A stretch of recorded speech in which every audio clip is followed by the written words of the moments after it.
All right, so welcome to Let's Get Real About Field. It's very exciting. Going to get most up-to-date information as we know it today, right? Okay.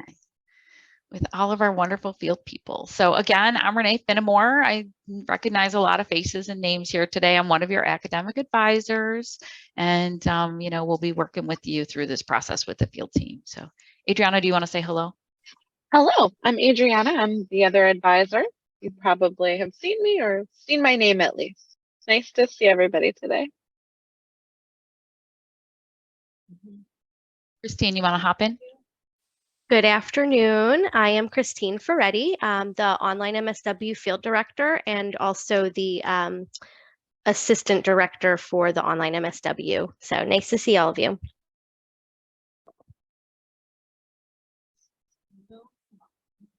Just that you want to go next. You're on the slide next. So. Oh, sure. Hi, everybody. My name is Josette von Berglund, field faculty and instructor, and looking forward to working with you during the placement process.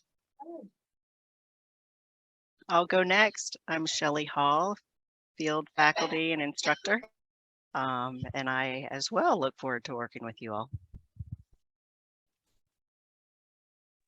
So today we're really looking at giving you an idea of what to expect as you get started in the placement process. So we're not going to cover everything that you're going to know about field placement and what you need to do. You'll be getting bits and pieces along the way, but we'll really give you an idea of what to expect in terms of what field placement is all about, requirements for placement, and then like that process of finding placements, getting a placement, what you'll need to do to help that process be successful, what happens when things go wrong, and then kind of outline for you what your next steps are. So Christine, you want to kind of kick it off and talk about all the different parts of the team and what they do? Sure. So this is the online MSW field team. Some of these roles you will see throughout the program do overlap at times. So as I mentioned, I am the field director for the online MSW, and currently we have 2 field faculty and field instructors who teach field seminar, and that is Miss von Berglund and Miss Hall. So they definitely overlap into some of these other roles. So they will be responsible for placing you. And then also you might end up in one of their field seminar courses, which would then make them your field seminar instructor.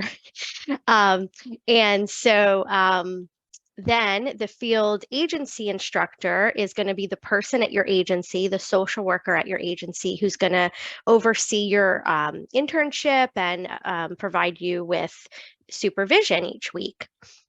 Some of you might have also an agency task supervisor. Not all of you will have that, but some agencies will have an agency task supervisor.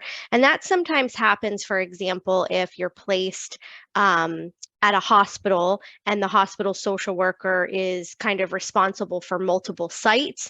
And so she might not be on your site each time you're there. So you would report to the agency task supervisor. And sometimes that might be a nurse or, somebody in a different capacity.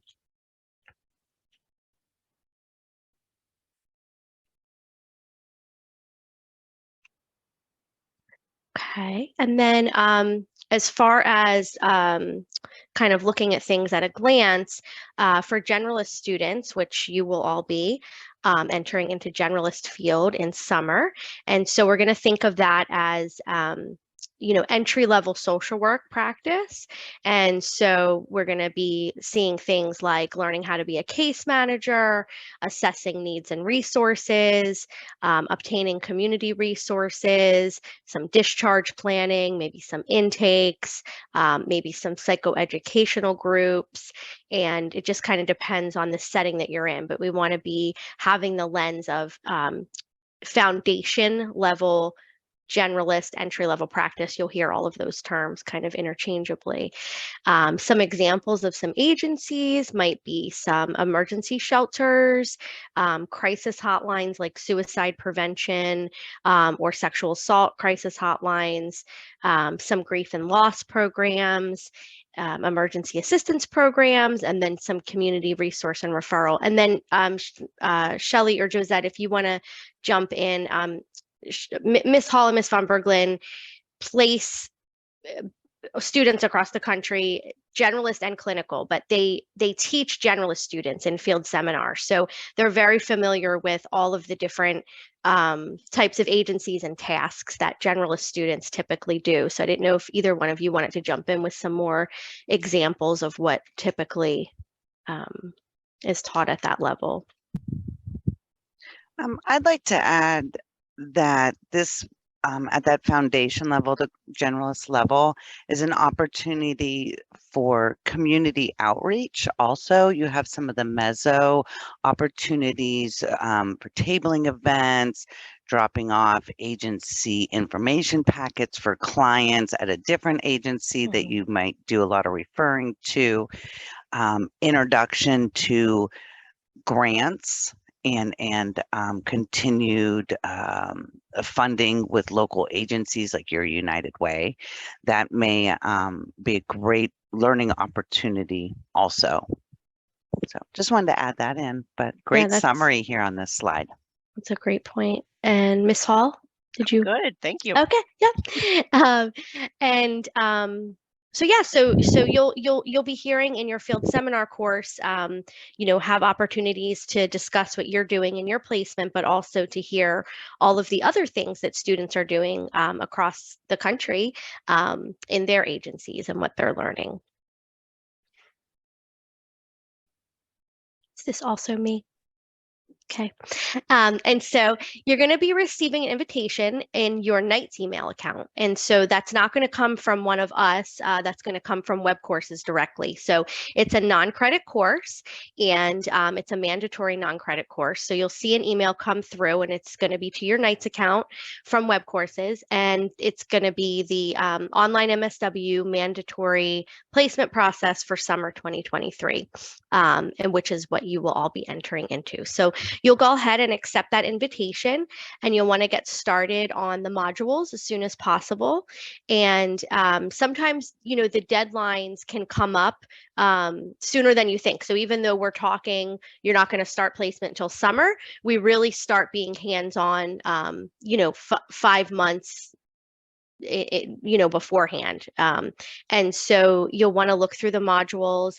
A little disclaimer in the non-credit web course for placement process, you don't have to think in 7-week terms, right? I know that's what you're all used to so far, is your mind is structured in 7 weeks.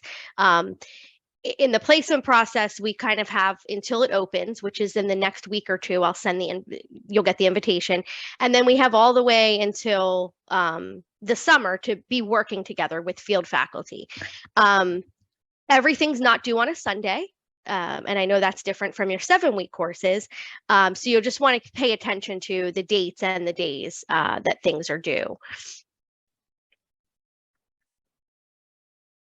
This is what it looks like. And so when you enter into the course, you'll see, you know, the modules and any announcements that are posted, and you can go through, you know, some people go through very quickly. Some people do it by the due dates, but you definitely don't have to wait until the due date. Like some of these things, you know, won't be due until, you know, maybe November, December, January, some of the later assignments, but they're all informational. So you can do them ahead of time, and that way you know as much information as possible, and then you can kind of go back whenever, and you'll always have access to this course ongoing. So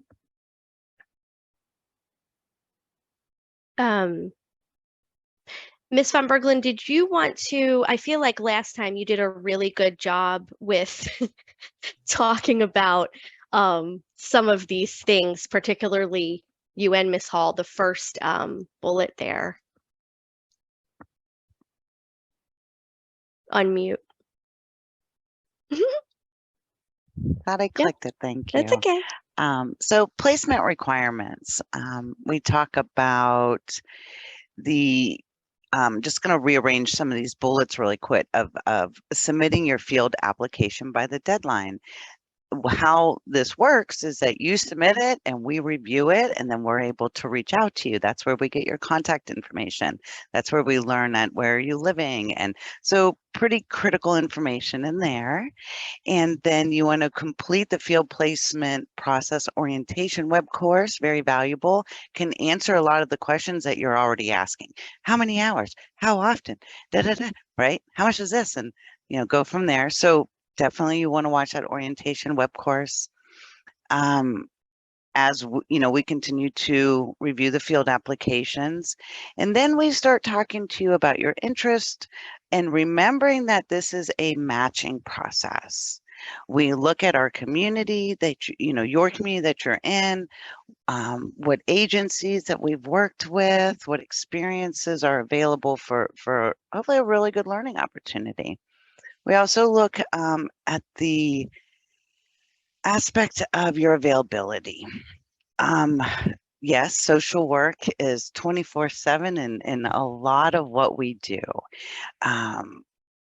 However, a lot of the learning that takes place at these agencies that are 24/7, the learning takes place good chunk during your standard business hours of 8 to 5 or 10 to 6, or because that's when your clinical supervisor is going to be there. Real strong and experienced faculty or staff members are going to be there. So you want to right now start looking at your availability and realistically talking to your supports. The success coaches are great in that too. Of what does your availability look like?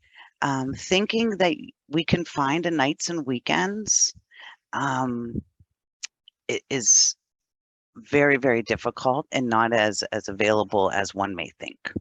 Because yes, there's homeless shelters 24/7, but there may not be a social worker there or tasks for you to do at 11 o'clock at night. So we want to look also when those learning opportunities are available for you. And we can talk more about that, as we get to know each other and really, really start this process. And remembering that, yeah, they're definitely the unicorn. Yes, thank you, Renee. I'm sorry, I got a little sidetracked on that one because that was perfect. When you're accepted or in the process of being evaluated by the agency, there are often background checks, driving record checks, drug tests. Depending on the agency, there may be the TB, might be COVID requirement. We are looking at working with that agency on what they require to work with those that they help and assist for services. So we are going to support the agency in what they require. It is very helpful to have a conversation that if there are some barriers with maybe the background check or some driving, maybe a DUI, but it took place 17 years ago, openly, share that with us if you feel comfortable, please, because then we're prepared for that and we can help and guide how we work with an agency in those circumstances. Often the interview will either be assigned or we'll send an introduction email to you and the agency of, okay, now it's your time to reach out to Mrs. Smith and set up that interview. And then we ask that you just make us aware when the interview is, because then we can help support the process. I think I covered everything. I'm sure we can't cover everything in this very limited time, but hoping I gave a decent introduction. Yeah, that's awesome. Shelley, did you have anything? I was just going to say to Josette, do you want to answer this chat question? It says, do you like agency suggestions from us since they are in the area in which we live? Do you want to address that, Josette? Sure.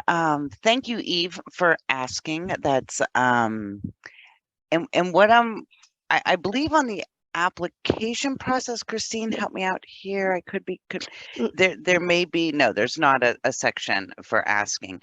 I think that once we work with you and get introduced with you and we learn about what community you're in, that is something to be discussed on an individual or manner, Mhm. because it may be an area we haven't worked with before. And yes, it might be an area like Denver, Colorado, that we now have several, or LA, that we have several agencies.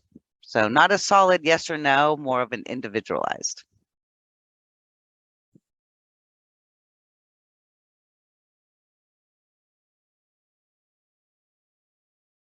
Christine, do you want to talk about employment-based field placements? Sure. I did want to also add that I don't know if we talk about this somewhere else, but I just wanted to clarify that once you all enter into the non-credit web course and you complete, as Ms. von Berglund mentioned, the first one of the first assignments, which is how we collect your contact info and where you're living, we try to assign field faculty based on geographic location as much as possible, because we find that since we place students every semester, that our field faculty and our field team kind of become experts in that area, in that geographical area, and we can build agency partnerships to utilize multiple times that way. So what will happen is you will complete that one of those first assignments, and as Ms. von Berglund mentioned, we'll review that, and then that way we can get you assigned as quickly as possible to either myself, Ms. von Berglund, or Ms. Hall, and that will be your assigned faculty for your placement process. That's kind of what we, when we say the word field faculty, that typically means that's the person you're assigned to throughout your whole placement process, all the way from the beginning until you're all wrapped up in a bow and good to fly your wings and move to your field seminar course and move forward. So that's kind of how you'll move through the process. So you will have that one go-to person throughout. So employment-based field placement. Okay, so if you're working at an agency already that provides social work services and you think that there might be an opportunity for you to do your internship in a different capacity at that agency, you have to make sure, and this is covered more fully in the field placement process course, and then also you'll have a conversation with your assigned field faculty about that option if you feel like that might be an option for you. So what you're going to want to look for, though, is that your activities are congruent with your placement level. So we can't have a generalist student who's maybe doing case management at an agency as their job, then doing clinical therapy, right, for their internship, because that's not yet your level. So we need to make sure you're staying within the confines of the generalist foundation level placement. We also want to make sure that you're doing a completely different thing because we want new learning to occur, right? So if you're a case manager for your job, working in this unit, we wouldn't be able to also allow you to do your internship in that same unit doing case management. So for example, if you're foster care and you moved for your internship to the adoption unit, that's something that could be explored. So with employment-based, the educational goals need to be the primary focus of the position. And so your hours for internship would be completed outside of your assigned work hours. So what that looks like is you'll have your 40-hour-a-week work, if that's the hours that you work. And then outside of that, you would be completing about 10 hours a week of internship in a different capacity with a different role. And then also having a different supervisor. So your employment supervisor, and then separate from that would be someone at the agency who has an MSW of 2 or more years experience who would supervise your internship. That person doesn't have to be a supervisor at the agency, if that makes sense. So they don't have to hold a supervisory role at the agency. Like they don't have to be the clinical director.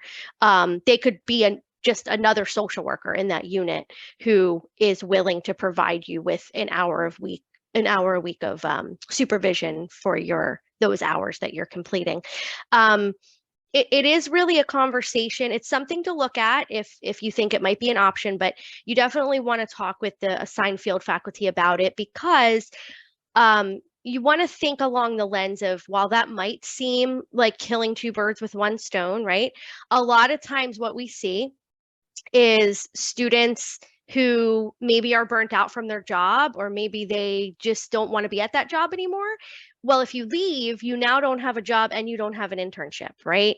If you get terminated, or if for some reason that job is no longer, you don't have a job and you don't have an internship. And we don't replace students for that reason. So that's not eligible for replacement. If you quit your job, or you are terminated from your job and then need a new placement, you would typically have to wait 2 or 3 semesters before you would be eligible for placement again.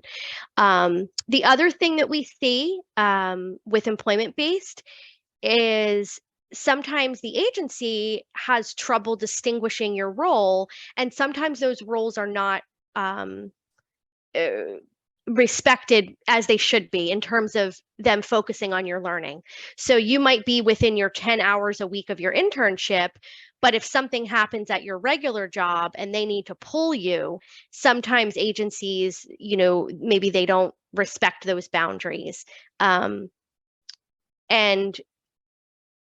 so those are some of the things that we see, right? So we definitely don't discourage it, but we definitely want it to be a well thought out situation for you, not to just jump into. So Shelley or Josette, does that kind of cover? I mean, I don't want to seem negative about employment-based, but I also want to be realistic. No, I think you covered all of the facts about Okay. it. What you need to know is if you just need to have a conversation with your assigned field faculty, and then they can look into this more. Yeah. So Ms. Ferretti, I know that this is a question that's on that in one of those first assignments, that information form that asks the students, do you think you might be interested in employment-based field placement? And sometimes students say, I'm not sure if I should say yes or not because I don't know if it will work. So what would you recommend if students are, they work at an agency that maybe could offer services, but they're really not sure? So I would just recommend, going ahead and putting yes, because really that question is just an indicator for us that a further discussion needs to happen, and so even if you think it might be a possibility, it's just for it's just for further discussion. It's an indication of further discussion. So not a commitment at that point. No, that's like far from the commitment. Yeah, there's many steps, including a whole separate document that needs to happen.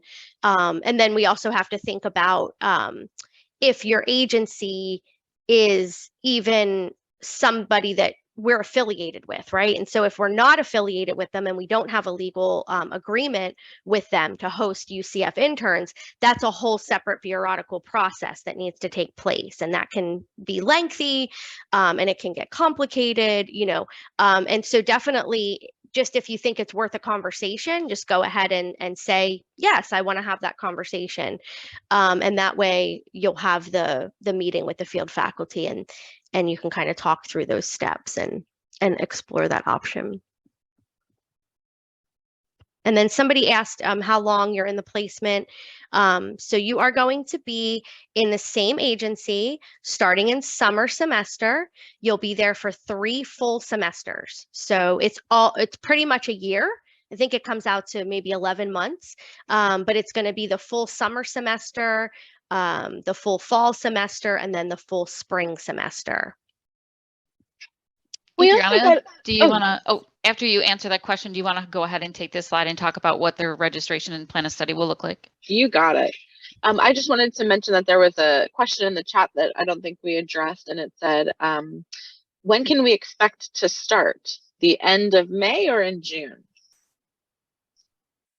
I don't know when the summer semester starts. It starts in mid-May. Okay. So ideally, I didn't want to overstep, but yeah.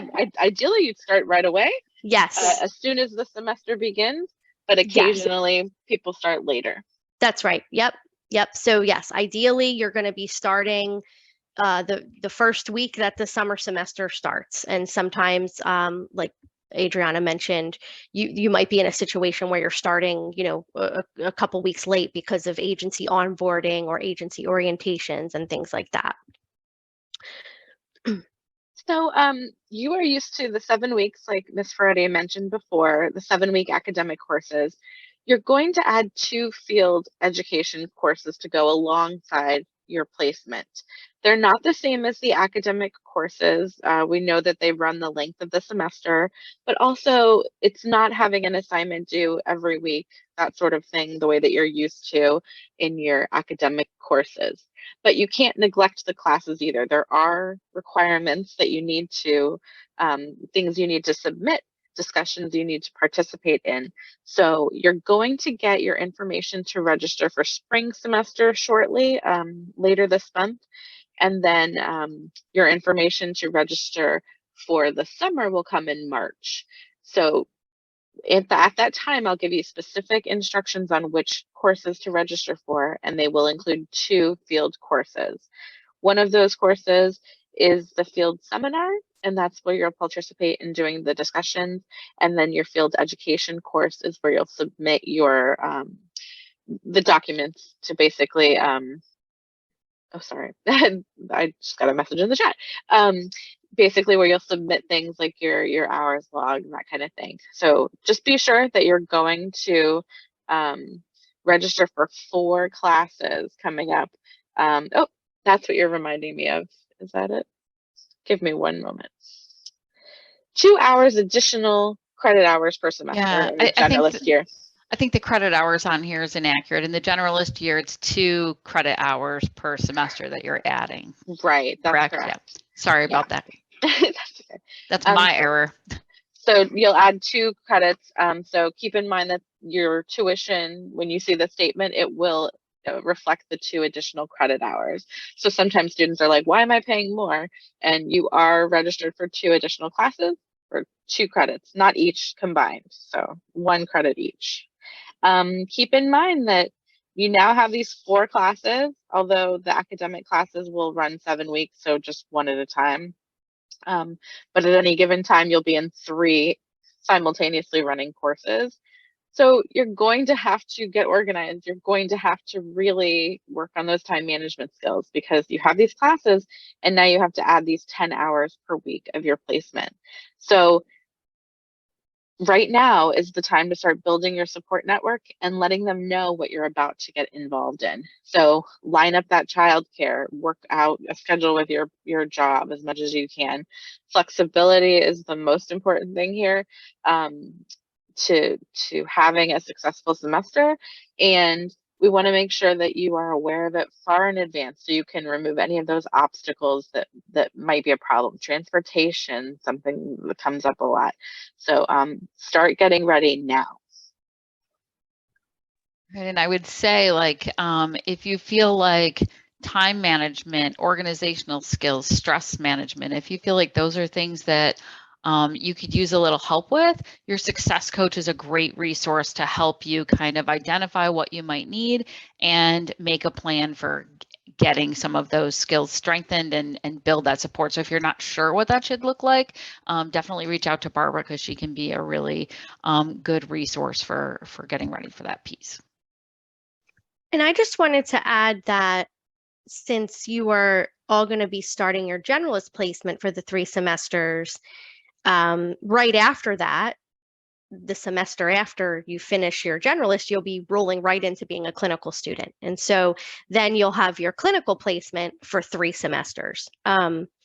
So as everybody was mentioning, now is really the time to start thinking about what that's going to look like, not only for the generalist placement, but even thinking ahead, with the support networks and the things that you need built into your life, kind of easing into it for generalists, but also thinking right after that, you'll have the 3 semesters of clinical. So, just be thinking of the big picture, I guess, would be my, my recommendation. So some of these things what I mentioned already, but these are things to be thinking about as you move ahead for your placement. These are the ways to be successful. So make sure that you're open to the opportunity, whatever comes your way. So you might not be expecting to work with children, but that might be the opportunity that is available. You might not be expecting to work in hospice, the same thing. So you might have something that you never thought you would do come your way. And so we just ask that you be open-minded and try new things. We already talked about having a flexible schedule, line up that reliable transportation. Please monitor your night's email. We mentioned about how you'll get an email once you've matched your placement. You have 48 hours to contact your placement or the agency that you've been linked with to set up an interview. Your interview doesn't have to happen in the 48 hours, but you need to make contact within that 48 hours. And if you're not somebody who checks your email frequently, you're going to miss an opportunity. Communication. Please communicate with your field faculty throughout the process. If you've decided that all of a sudden you need to move across the country, we need to know that. We also wouldn't encourage that. So it has happened before. So please communicate with your field faculty. Just a few times. Yeah. Communicate with your field faculty throughout the entire process. If you think that there's something that they should know, tell them, and they'll let you know if it's really something that's important or not. But definitely monitor that email and keep in communication. Make sure that when you go into this field placement, you act professionally. You are a member of a professional program. So that means you need to be professionally dressed and behave in a professional manner throughout all of your encounters with the host agency. So this means immediately when you call to set up your interview or email to set up your interview, from the very start, use that, your professional skills when you do that, all the way through starting your placement and being in your placement. Anything else for this one? Adriana, I wanted to, the slide about the courses, I just wanted to reiterate that the field courses, one of them is a graded course, so A through F, and then the other one is satisfactory and unsatisfactory. So Right. I didn't know if that was important for them to know in terms of grades. Yeah, that's great. Okay. If a U is an unsatisfactory, you don't want to get a U. It's like getting an F. So keep that in mind. Even though it's graded differently, it will still be seen as an F. It's a failing of your placement. So keep that in mind. And these two field courses actually go in tandem. So you have to get a passing grade in both courses in order to be considered passed and move on to the next semester of placement. Right. So it's really important. And I find that students that don't do well in the graded course, it's because they're not organized and they don't turn in their assignments on time. You really have to make sure you're doing that. So that's my tip. Yes, and you will have the same course instructor for those two field courses because they do go hand in hand. Right. So if you have Miss Hall for one, they are combined. You'll have all the same students in that course, those two courses, and the same instructor. And the satisfactory, unsatisfactory is literally you have to get your hours and you have to get a satisfactory evaluation from your agency and have your supervision. So. Sorry, I kind of moved backwards, but I just, that's okay. That's good information. I remembered that question comes up. So there's another question that just popped up. Oh, sure. Since it starts in the summer, are school placements possible? Yes, sometimes, and it depends on the kind of the state that you're in.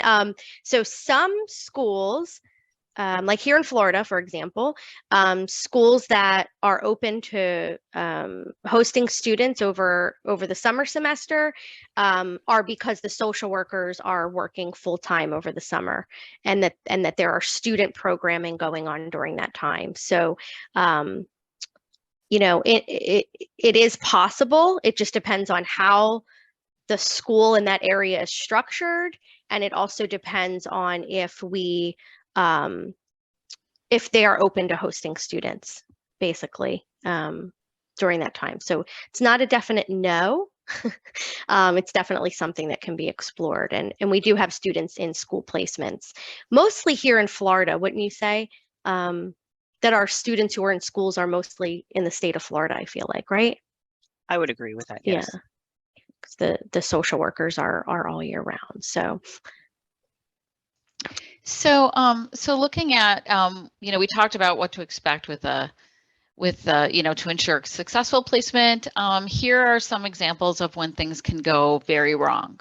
So if you don't communicate with your assigned field faculty, and this is also like fully communicating. So it's not just not following up and responding to telephone or email. It's also not giving sufficient information, not disclosing that you have a background check issue, or not disclosing that you take a medication or have something like a medical marijuana card that's going to show up on a drug test and make you ineligible.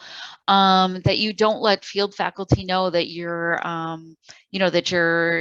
changing your location and you're going to be moving. And so, something like that.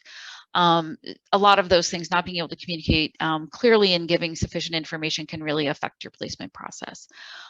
If your availability is too restricted, such as needing a nights and weekends only placement, like we said before, those are extremely rare.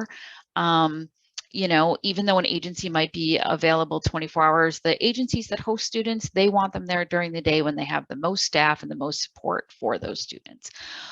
If you're doing employment-based and you quit your job, or or your position gets eliminated, or you're let go, that affects your field placement. If you move too far into the process, so you're connected to a field faculty and they're working on finding you an agency near where you live based on your documentation, and then a month before things are supposed to start, you decide to move far away, that can affect things because there may not be enough time to do that. Now, I'm going to say that sometimes what happens is that someone needs to move across town. And, that is not what we're talking about here. So if you need to pick up and move 20 minutes away or a half an hour away, certainly, as long as you can continue to commute to the place that you have listed on your application, that's fine. But if you are going to move to another state or 3 hours away, that is definitely going to impact your field placement process. So make sure you're communicating that. And then lastly, if you're matched to an agency and you refuse to interview with them, or they offer you a placement and you decline it, and discussing that with your field faculty, there's not a substantiated concern about that, then that could impact your placement. So, and what I mean by substantiated concern is that you learn something in the interview and bring it to your field faculty, and they determine that, yes, this is not an appropriate placement and we will need to seek something else. So sometimes things look really good on paper, but then once you start talking to people, you kind of determine that oh, okay, this isn't really what we expected it to be. So we need to find something else. In this case, what I'm talking about is that you interview with the agency and you're just not it's not, the thing that you've been dreaming about and you want to decline. That's a reason for a failed placement, and you'll have to sit out because you are required to attend the placement that you are matched to. Anything, field team, you want to add about this that we haven't mentioned yet? I would like to just kind of put this out there right now, because we do run into this, is we are not a job finding placement faculty team. Our responsibility is with you to find learning opportunities for your wonderful internship journey while addressing the 9 competencies in social work. So I hear a lot, but I don't want to work with families. I want to work with kids. Most kids comes with families, but all kidding aside, seriously, that social work skills are social work skills, and being able to have transferable skills amongst different populations, different needs, different levels of care. That's what we're here for in the internship. It is not a job placement, and we can always talk more about that one-on-one, but I like to just put that out there as a reminder to everybody. Yeah, that's very important. I almost feel like we need to put that a bullet for next time so that we don't forget to mention that, because it is really important. And we do hear quite a bit, oh, this doesn't line up with my not only job placement, but oh, this doesn't line up with my future goals. And essentially it doesn't need to, right? It's our responsibility is to find you an agency that allows you the opportunity to demonstrate your 9 competencies. So I think that's a really important, thing to. And these things don't necessarily mean that you're going to be dismissed from the program. More so what these things mean, if these types of things happen and we talk about before you start a placement, if things fall, when these types of things happen, is that you'll have to expect to sit out for 2 to 3 semesters before you can roll back into the process again. So let's say you've met with your field faculty and determined that you need to take a break in the program, and that could be because of any of the failed placement things that we just discussed. Relocating, maybe you have health concerns, you might be having a baby, financial concerns in terms of like being able to afford, maybe being able to be in field placement is going to require you to reduce your work schedule or leave your job. And so there's some concern about how you're going to pay for your education, support yourself and your family, those types of things. And any other personal concerns that you might have in terms of other things that you might have going on that really need you to kind of think about things. Or maybe you or your spouse are in the military and you're going to be transferred or deployed in the coming months. So those are things where you might need to take a break in the program. So if that happens, if any of these fall under you, then you would want to reach out to me. So I will work with you to revise your plan of study and figure out when you would be able to return. So, and what I find happens most often is that, so like right now, when we have students right now that are in the placement process, the field faculty are working with students who are going to start in the spring. And if any of those students run into an issue right now, we're starting to ramp up the summer placement process, but whatever issue they might be going through right now might not be resolved in a month or so, that it's still going to be an issue in the placement process for summer. So they may really need to sit out 2 semesters and come back, later when they've had some time to actually address that issue. Because in the placement process, you need to be ready for placement when that process begins. So we can work with you and give you some wiggle room, but it's a very small window of when you need to get those things in order. So like if you know right now that you're going to be moving before the summer, but you're not really sure exactly where, there's going to be a very small amount of time for you to figure out where you're moving before you will have to sit out and wait another semester, or 2, depending on how long it takes you to determine that. So those are things that kind of come up that we see happen with students. And basically you would just take a break in the program, revise your plan of study, and then when you come back, you'll pick up right where you left off. So you'll move to the cohort that's starting then, and it will basically delay your graduation however many semesters it is that you take off. So which typically that means your graduation, if you sit out 1 or 2 semesters, you're looking at like maybe 3 or 4 months, that up to 6 months maybe, that your graduation is going to delay.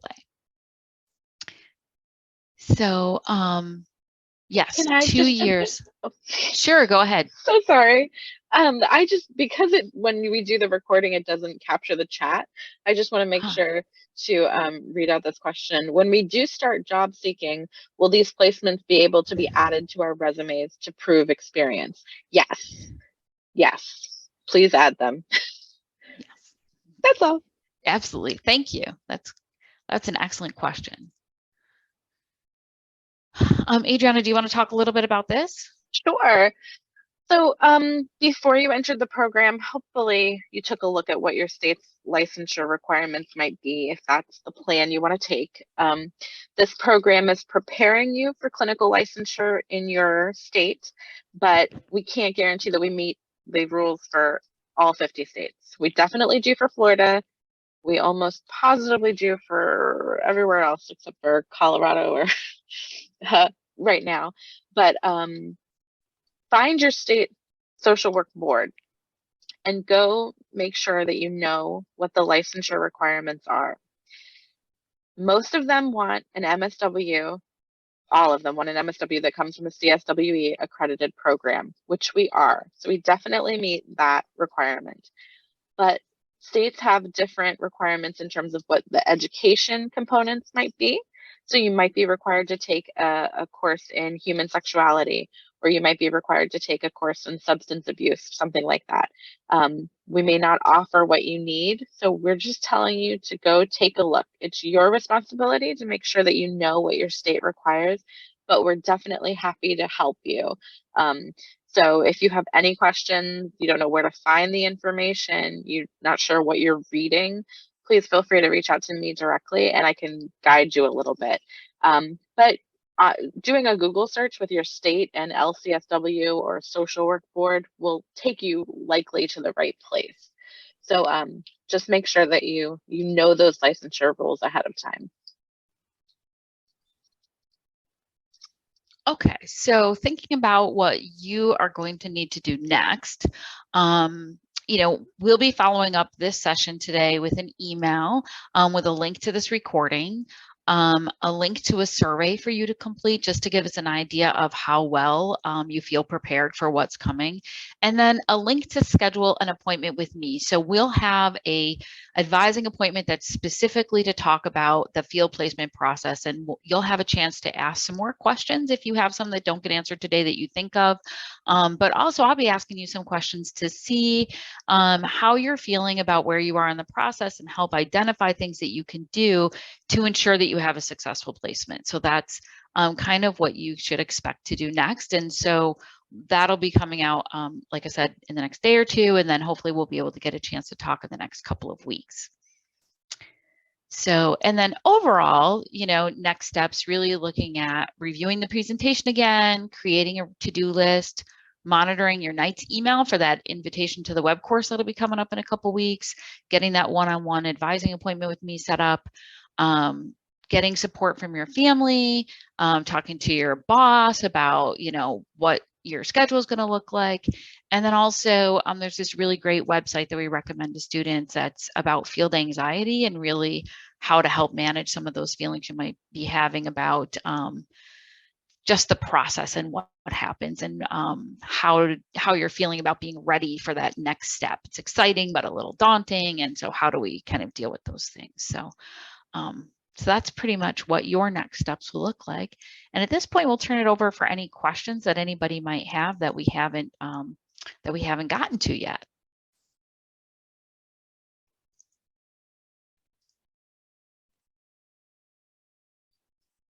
You can feel free to unmute yourself to ask. You don't have to type it in the chat if you don't want to.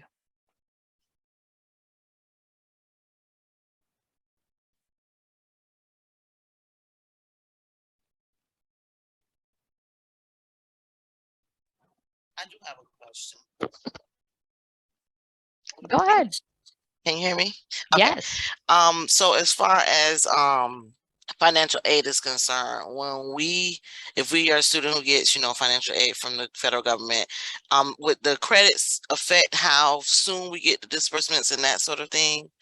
The added credits, since this year we didn't have that extra credit on there? Sure. So that's when you're in field placement, you will be enrolled in enough credit hours right at the beginning of the semester to have your disbursements happen in week 2 of the first term. So like this semester, so you guys start in the summer. So like in the summer semester, your loans dispersed right away because summer enrollment requirements are less than fall and spring. So this fall and in the spring, your loans will disperse in week 2 of term 2. But then from that point forward, because of the field courses, you will be enrolled in enough credits right from the beginning. You just need to make sure that, just like in, you know, any other semester, you submit those financial aid activity assignments on time, and then it'll disperse in week 2 of term 1, sorry.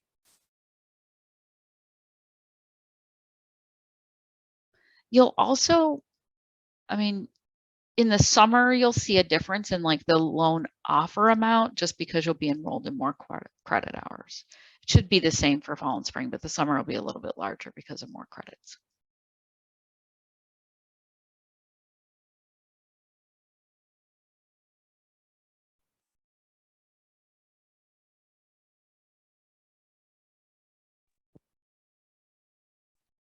And Christine, just to clarify, will an information sheet be sent out to the students, or to gather preliminary information about where they're at while the students are completing the application with a due date that's further out, or are we changing that this semester? No, so no, we're not changing that. It will be, that assignment is the very first assignment in the placement process course. Okay, that's So it. the Thank you.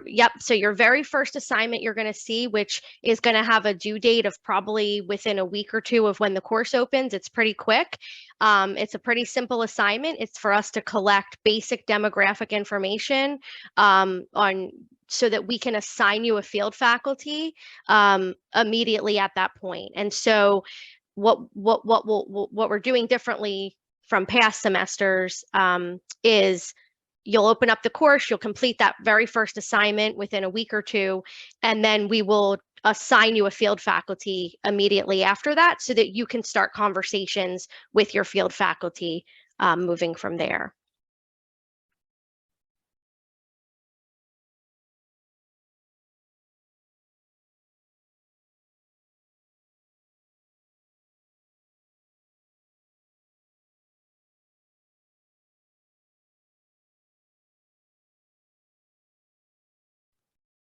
Any other questions?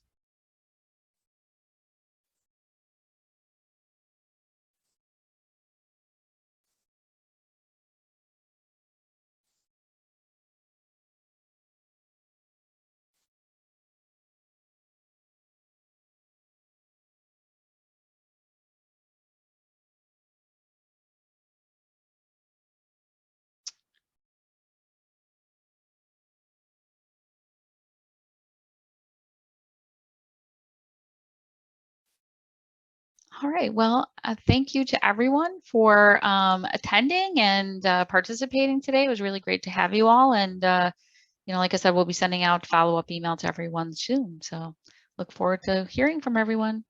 Take care. Have a good day.